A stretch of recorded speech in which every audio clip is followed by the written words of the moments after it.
let's jump into, there was three specifically that you all mentioned at Securing New Ground, which I found to be also a nice evolution of how the information's getting out. I've seen the presentations before on these, and this was the first time that it was like almost before the report came out. It allowed sort of a here's our view, and it sparked conversation that, again, hard to do to get into the nuances of it. So hopefully we'll do here. But the one, Steve, that you presented was called Correcting the Systematic Undervaluation of the Security Industry. And when I looked at it actually undervaluation of security, which is interesting, not just the security itself. And it spoke to how it's undervalued despite its critical role, which again, I look at it as it's a utility that's ensuring operational safety and providing actionable business insights. And this is what came from the report. By leveraging modern platforms, security systems can move closer to enterprise-wide importance, which enterprise is an interesting word on that end. And then the changing perceptions within the outside of the industry is key to justifying higher investments in security. So the outside world almost has higher perceptions of our industry than we do on that end. So can you talk to a little bit about the intent of that? Because it's a very, you can tell, it could be controversial, I guess, or it could not be. I mean, it's an interesting, different, it wasn't technical. Right. Which I think is the other one, yeah.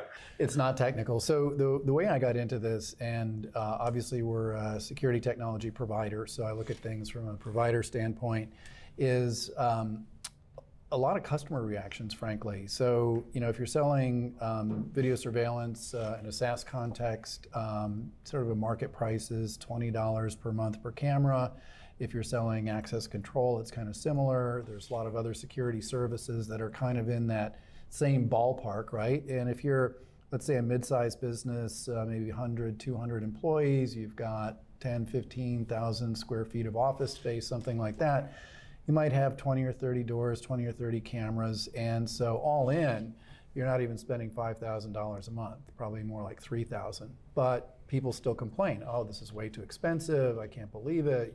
When we used to have DVRs, there was no monthly, and comments like that. And then that comes from the same company where they're paying $150, $200, $250 a seat for enterprise IT software like Salesforce.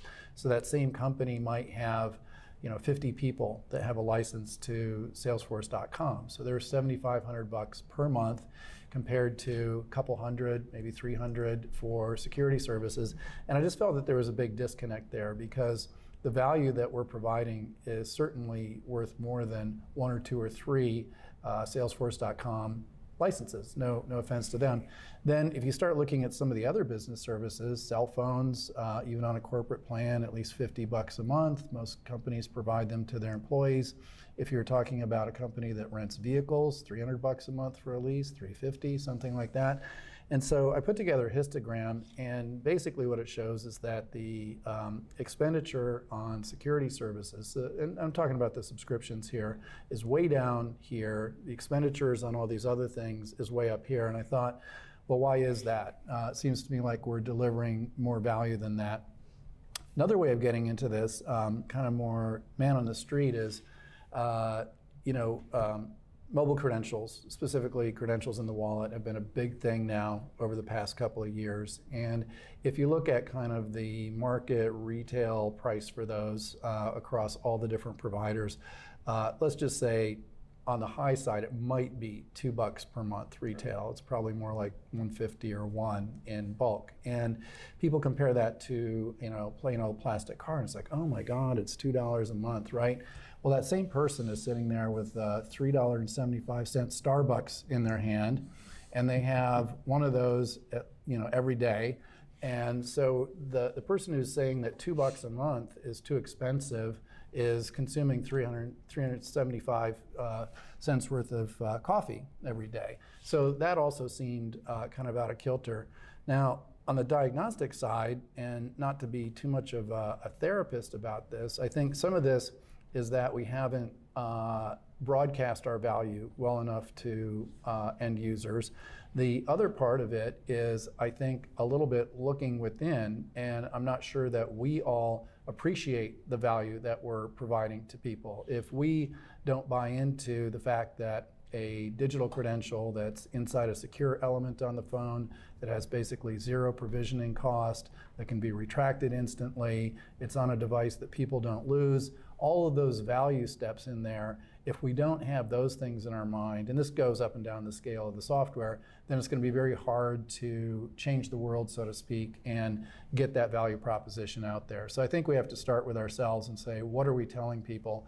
Now, I say all of this with full appreciation that most end users will come and say, we have a hard time getting security budgets, we got cut 10% this year, how do I communicate the value to the C-suite? That's another whole set of problems, but to me, they're all part of the same problem, because we inside, the providers, the distributors, the integrators, have to communicate the value and help all of those people who are doing security in the corporation or in the public spaces be able to communicate that value upstream.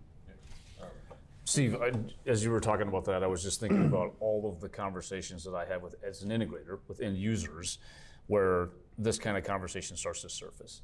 And to me, what's really changed in the last 5 years specifically, but over the course of my 25 years plus in this industry, is the dynamic nature of the risks and threats that end users are facing.